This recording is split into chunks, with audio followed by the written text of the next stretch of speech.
माँ, क्या तू अब भी मुझे इतना छोटा समझती है कि मैं नाना और पिता का भेद न समझूं?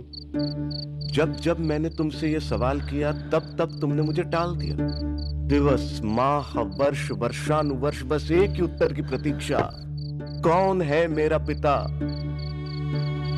ये सवाल तू अपने नाना से भी कर सकता था। माँ, तेरे और मेरे बीच सिर्फ मेरे पिता हैं, फिर ये सवाल मैं किसी और से क्यों करूं? माँ, मैंने अपने शरीर के साथ साथ अपने मन को भी कड़ा कर लिया है। कह दे सच। मैं कोई भी आघात सहने को तैयार हूं। अष्टावक्र, माँ, मैंने तय कर लिया है, जो आज मुझे उत्तर ना मिला तो मैं सारे ग्राम से पूछूंगा। तेरे पिता आचार्य काहोड़ थे। मैं सुन रहा हूं माँ। निर्धन थे तेरे पिता, इसलिए तेरे जन्म से पहले एक दिन धन की आशा से वे जनक के दरबार में गए। वहां बंदी नाम का एक पंडित था। तेरे पिता ने उस पंडित को शास्त्रार्थ के लिए चुनौती दी। सोचा था बंदी को हराकर वो जनक से कुछ धन पा सकेंगे, पर ज्ञान के अभिमान में उस अभिमानी ने तेरे पिता के सामने एक शर्त रखी कि जो इस शास्त्रार्थ में हारेगा वह जल में डूब मरेगा। भूख दरिद्रता क्या नहीं करवाती। तेरे पिता ने शर्त मान ली। तेरे पिता हार गए। शर्त के मुताबिक उन्होंने जल समाधि ले ली।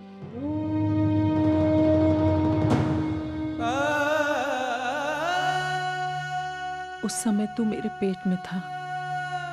भरण पोषण का कोई सहारा नहीं था, इसलिए मैं अपने पिता उद्दालक के घर वापस लौट आई और तब से आज तक यहीं हूं। ये बंदी अब भी जनक के दरबार में रहता है? हाँ, पर तुझे उसके बारे में जानने की क्या जरूरत है? जरूरत है माँ। जब तक मैं बंदी को उसी की खोदी हुई खाई में नहीं गिराता, मेरा मन शांत नहीं होगा। अष्टावक्र, शांत हो जाओ पुत्र। तुम्हारी शिक्षा भी पूरी नहीं हुई है। तुम्हारी उम्र और शरीर को देख तुम्हें कोई जनक के दरबार में घुसने भी नहीं देगा। बंदी को चुनौती देना तो बहुत दूर की बात है। आचार्य, आप मेरे नाना हैं और आचार्य होने के नाते मेरे पिता भी। क्या वर्षों का व्यय होता है? क्या उम्र बढ़ने से ज्ञान बढ़ता है? आचार्य, यदि मैं बंदी से पराजित हुआ तो पिता का ऋण उतार पाऊंगा, और यदि विजयी हुआ तो पिता की कीर्ति बढ़ाऊंगा। ये पुरुषार्थ मुझे कर लेने दीजिए आचार्य। मुझे आपकी दी हुई शिक्षा में विश्वास है। मुझे आज्ञा दीजिए आचार्य। जाओ, विजयी हो, पर साथ में अपने मामा श्वेतकेतु को भी ले जाओ। हे ब्राह्मण पुत्रों, तुम लोग बिना अनुमति के भीतर कैसे जा रहे हो? द्वारपाल, हम आचार्य बंदी को ढूंढ रहे हैं। मैं उन्हें शास्त्रार्थ के लिए चुनौती देने आया हूं। ब्राह्मण पुत्रों, तुम दोनों अभी बालक हो। आचार्य बंदी को चुनौती देने के बजाय किसी आचार्य के आश्रम में जाकर शिक्षा ग्रहण करो। हे द्वारपाल, आग की एक छोटी सी चिंगारी भी पूरे जंगल को जलाकर खाक कर सकती है। बाल पकने से कोई ज्ञानी नहीं हो जाता, ना ही धनायु और कुलीन होने से कोई बड़ा। ज्ञान की साधना करने वाला ही वृद्ध और महत्व होता है। हम ज्ञान वृद्ध हैं, इसलिए हमें भीतर जाने दो, या महाराज जनक और आचार्य बंदी को हमारे आगमन की सूचना दो। द्वारपाल, उन्हें भीतर आने दो। अश्वसेन, उन्हें भीतर आने दो।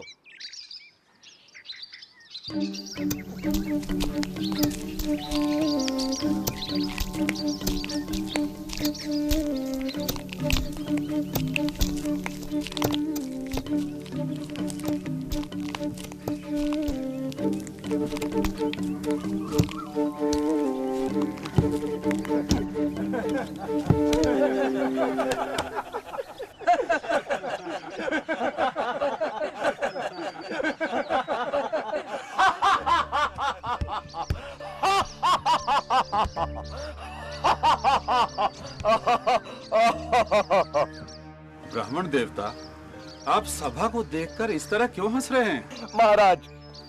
महाराज, मैं तो ये सोचकर यहाँ आया था कि जनक की सभा में आकर इन विद्वानों के बीच मैं आचार्य बंदी को शास्त्रार्थ के लिए चुनौती दूंगा, लेकिन यहाँ आकर मुझे लगा कि ये तो मूर्खों की सभा है। राजन, मैंने अपने हंसने का कारण तो बता दिया।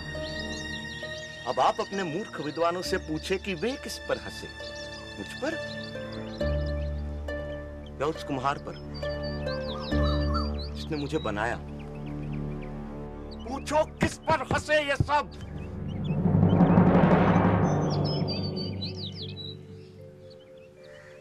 ब्राह्मण कुमार, मुझे और मेरे दरबारियों को इस अज्ञान के लिए क्षमा करें, पर मेरा निवेदन है कि अभी आप आचार्य बंदी से शास्त्रार्थ करने के लिए वयस्क नहीं हुए हैं। आचार्य बंदी से शास्त्रार्थ करना कठिन है। उनसे शास्त्रार्थ में हारने वाले को जल समाधि लेनी पड़ती है। इसलिए अभी आप और विद्या अध्ययन करें। राजन, आचार्य बंदी से शास्त्रार्थ के लिए मुझ पर गुरु कृपा ही पर्याप्त है, और जो अमर है उसे मृत्यु का क्या भय? किसी महान उद्देश्य के लिए प्राण देना मृत्यु नहीं होती। आप आचार्य बंदी के सामने मुझे प्रस्तुत करें। मैं हूं आचार्य बंदी। मैं तुमसे शास्त्रार्थ करने के लिए तैयार हूं, पर क्या तुम्हें मेरी शर्त स्वीकार है? एक ही बात बार बार क्या आप हमें भयभीत करने की नाकाम कोशिश क्यों कर रहे हैं? चाहो तो तुम दोनों एक साथ मेरे साथ शास्त्रार्थ कर सकते हो। मैं एक हूं और एक ही आपसे शास्त्रार्थ करूंगा।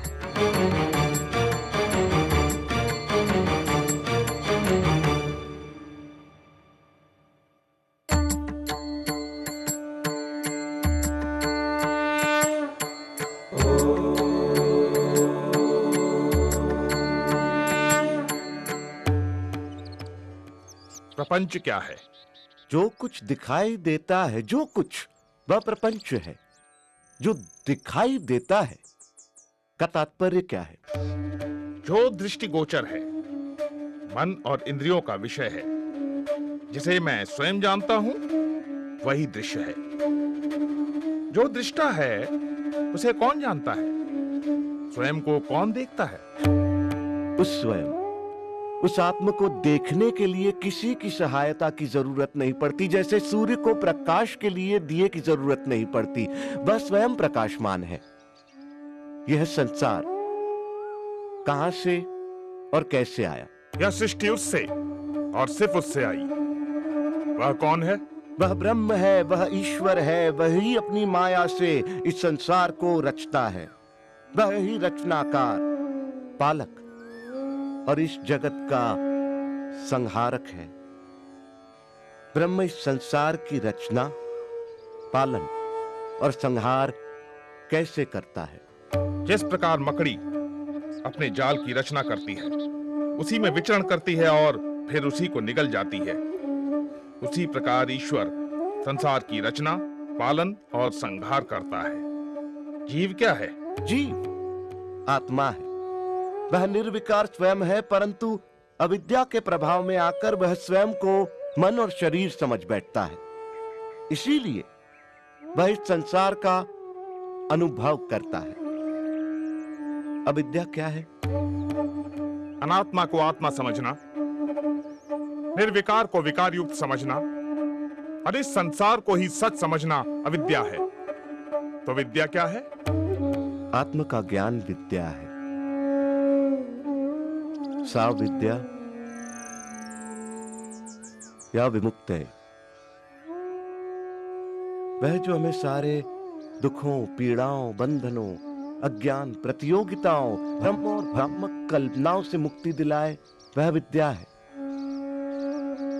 जो हमें द्वैत के भाव से, हम दो हैं के विचार से, अलगाव के विचार से, तुम और मैं के भेद से मुक्ति दिलाए, वह विद्या है। विद्या दृष्टि देती है, जिससे मनुष्य अपने ब्रह्म रूप को पहचान सके। साधो साधो साधो। ब्रह्म को जानने की प्रक्रिया क्या है? उसे जानने के दो मार्ग हैं। पहला मार्ग यह जानना कि ब्रह्म क्या नहीं है। जो ब्रह्म नहीं है उसका निषेध करना। सब नाम, रूप, गुण, सदोष और परिवर्तनशील वस्तु का निषेध कर निर्विकार को जानना। दूसरा मार्ग सत्य जैसा है उसे वैसा ही पहचानना। वह अस्तित्व रूप है, उसके बिना संसार का अस्तित्व ही नहीं है। वह ब्रह्म ही था, वह ब्रह्म ही है, इसलिए मैं ब्रह्म हूं, तुम ब्रह्म हो, हम सब ब्रह्म ही हैं, इसलिए सारा संसार ब्रह्म है। साधो साधो साधो। ब्रह्म को कैसे जाना जा सकता है? ब्रह्म को सही सामाजिक व्यवहार, आध्यात्मिक चिंतन, ध्यान पूर्वक सुनने, नित्य अनुभवों पर विचार करने और निष्कर्षों पर मनन करने तथा समाधि में जाकर जाना जा सकता है। ब्रह्म ज्ञानी के लक्षण क्या हैं? यदि कोई दावा करता है कि उसने ब्रह्म को जान लिया है तो वो ब्रह्म को नहीं जानता। ब्रह्म को जानने के साथ ही ब्रह्म को जानने का अहंकार मिट जाता है। क्या उसे तर्क से जाना जा सकता है? नहीं, परंतु तर्क सहायक हो सकता है। क्या उसे प्रार्थना और भक्ति से जाना जा सकता है? नहीं, किंतु प्रार्थना और भक्ति सहायक हो सकती है। क्या उसे योग व मनन से जाना जा सकता है? नहीं, परंतु योग व मनन सहायक हो सकते हैं। शास्त्रार्थ का अंत होता दिखाई नहीं दे रहा था। दोनों एक दूसरे पर भारी पड़ रहे थे कि अचानक बंदी निरुत्तर हो गए। आचार्य, उत्तर दें। आचार्य, उत्तर दें।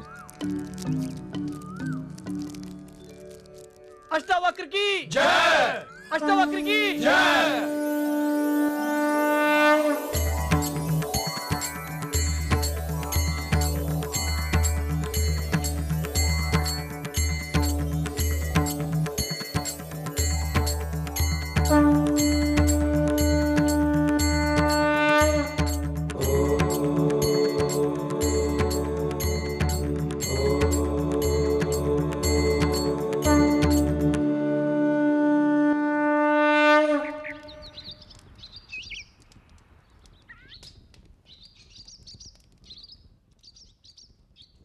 मैं अपनी पराजय स्वीकार करता हूं। मैं जल समाधि लेने के लिए तैयार हूं।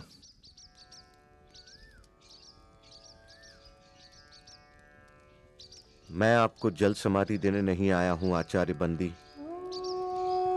याद होगा आप सबको कि आचार्य बंदी के अभिमान के कारण और इस प्रथा के कारण कितने निर्दोष विद्वानों की जान गई। आचार्य बंदी, याद करें आचार्य काहोड को। मैं उसी आचार्य काहोड का पुत्र हूं।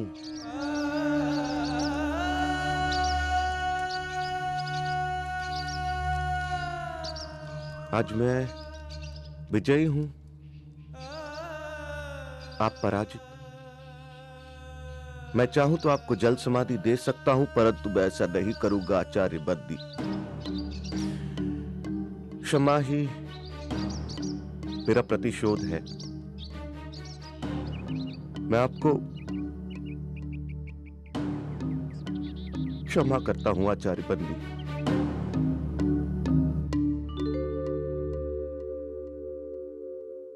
प्राण लेने से भी बड़ा दंड तुमने मुझे दिया बाल ज्ञानी।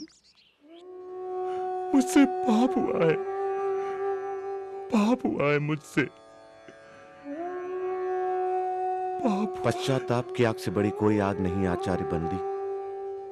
हर दिन इस आग में जला पवित्र हो, यही आपका प्रायश्चित होगा। शास्त्र को शस्त्र न बनाओ।